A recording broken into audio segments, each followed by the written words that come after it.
welcome to today's episode. If today is your first time watching us, I will encourage you to subscribe to our YouTube channel for more updates on farming. Today we are with Mr. Aku Ivan. I will encourage you to go and watch our previous episode. So welcome, Mr. Aku. Thank you, sir. Thank you, sir. Yeah. So before we start today's episode, I would like you to tell us what motivated you to press more into the rice farming. Thank you very much for the questions that you are asking. Actually, you see, if there is nothing that has impressed me to go in, like I would have been like I would not even go inside. That is something that impressed me most, to go inside. You know, the first time that I thought of going inside the rice farm, I made a bold step to the farm. When I went to the field, I saw a great people whom I thought they have made it in life. And I was only the small boy, and I not even was a small boy, but I was the little boy among them. At that time, you know, I was looking a very tiny among them. But with that one, I look at them and say, oh, wow, when will I become like this man? A man who could plow with what? About 30 ago. And then they will be in line. I say, wow, God. I didn't end there. I've approached the man to inquire much about it. And then, by God so being good, the man didn't have the wisdom from me. The man inspired me the more.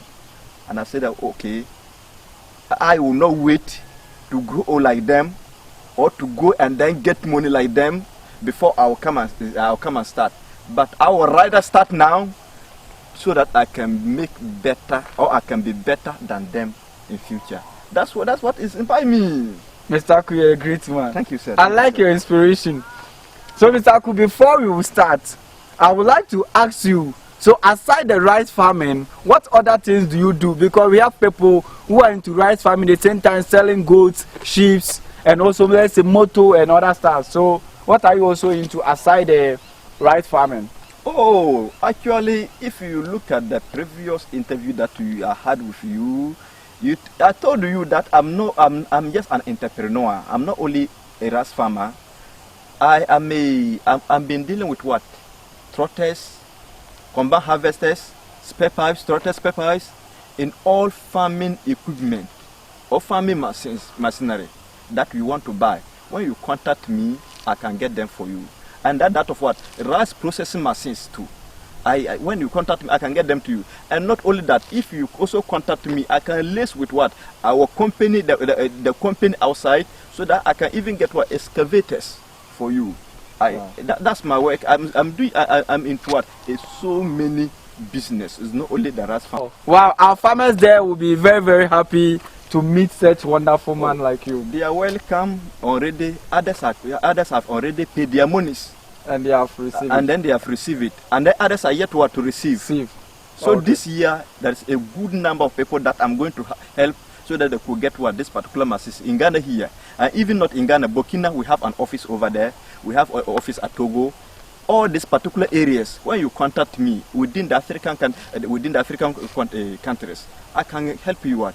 To acquire one. It's not only farmers in Ghana, but others in what? The neighbors countries. They can equal contact me, and I will help them what? To get their machines, to enable them to do their farmings in better way. If you are interested in acquiring a machine from outside the country, is the best person to approach, so that you get your machine on time. Now, before we proceed, we would like to ask Mr. Aku, let's assume that I'm a starter. I want to start a rice farm, and I need someone to guide me. So what are some of the things that I need to know before I start the rice farm? Actually, if you want to embark a journey, it is true that you need to find out how that journey is before. So if you have come to me to ask, how can you get a rice, or how can you enter into this particular business? What you will do to enter into the business, what will gather your resources. After getting your resources, you know, oh, where will I get what? When I'm talking of the resources, I'm talking of the finance aspect. After getting the finance aspect, the business, after getting it, what you do is, where can I get the land? That's the question. If you ask yourself, where can I get the land? that one will take you to where you will get the land. And then who's going to help me to get the land?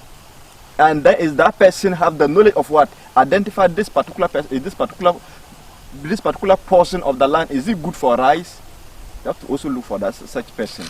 And then the person should be able to interpret whether is that particular portion, is it good for early planting or late planting. The person should be able to tell you more and more about it. After getting the land, what you need to do is what? To clear the land. Mr. Aku is trying to let us understand that before you start your rice farm, first you need what? Resources. And the resources entails the human resource, right? Yes. The finance. And also knowledge. Sure, meaning you have to consult an expert like you, who have been in the system for a while, and you are farming almost about 147 acres of land. That one is the previous. That's the previous. I can see that. I'm thinking about that one. I like. After the acquisition of land, what is next? After you have acquired the land, you need to clear the land. I told you, you have to clear the land. You have to remove the stumps, the trims, not just to cut it, but you have to remove it as a rice field. Uproot all the stumps inside the field and leave the land very flat. Like what we are seeing here. Yeah, like what you are seeing here. Just this one's just a seed farm. Oh, okay. It's just for seed, and then this one all we will not send it to for our great or the biggest farms that we have. Today I just pay a visit to this particular place. It's just a seed farm. A seed farm. Yes. Oh, okay. From here going down, all it's just a seed farm. I can see that. Wow. So after developing the land, what is the next thing to consider? Actually, after developing the land, you get the seed down first. After getting the seed down, then waiting for the rain to come. Okay. So assuming the rain sets in. So what would be the first step?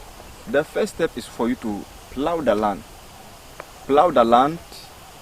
After plow the land, whether are you going to broadcast or you are going to sow? If you are going to go through the broadcasting process, broadcast it and harrow on top. Harrow to cover the seed so that birds and then ants will not be able to pick it. And then that one will intend to, the soil will also, it will intend to what? Cover the seeds, which will what? Provide a moisture content that will enable what? Your seeds to germinate well. That's the reason of what? Harrowing the place. And also leveling the place such a way that if it rains, the water will be at what? Equal surfaces. That's the reason, some of the reasons of what? Harrowing the place. That's a lot, but I will just give you this small one. Hello viewers, I know you are enjoying, and if you are enjoying it, please don't forget to give us a thumb of what we are discussing with Mr. Aku, and we also encourage you to subscribe to our YouTube channel to get more updates from great farmers. So Mr. Aku, so after that, what is next? Oh, actually, if you have done that, you will monitor the farm closely with a technical knowledge. At every point, what do you need to do? At every point. And then those particular aspects of it, I may not bring it out. Oh, okay. I get you. Yeah, it's for the expert. It's for the expert. For my consumption. And understand. You can see me in Chambers, and I will tell you what. Understand. After sowing your seed and also hallowing, you hallow to what? To cover the seeds from what birds feeding on your seed. And aside that's not all. You need to monitor with what? A technical knowledge. And that technical knowledge, you have to see Mr. Aku for consultancy. You understand that? So we will leave Mr. Aku's number down there. We want to ask you, and I know our viewers also want to ask you, so how much will I need to start a rice farm? Okay. Normally, if you ask me such question, I'm always grateful to answer you to your satisfaction. And then probably where you are coming from may not be where I am coming from. The cost of acquiring land over there can be higher than the cost of acquiring land at where I am, or maybe probably and other places. But if you contact me personally, and I know where you are coming from, I can tell you at this time, maybe probably fertilizer bar is costing this at your place. I will do that calculation for you, this the seed of 1 kilo is costing this at your place, I will do that calculation for you, and then things also change pertain to time. Now, if I give you a current price now, and tomorrow it may change. So it is always better, I always advise that if you are ready to go into it, call me at any time. I'll respond to you, and I will let you understand the dynamics of it. If you enjoyed this video, then don't forget to subscribe to our YouTube channel for more updates from great farmers like Mr. Aku. Mr. Aku, thank you for being on our show.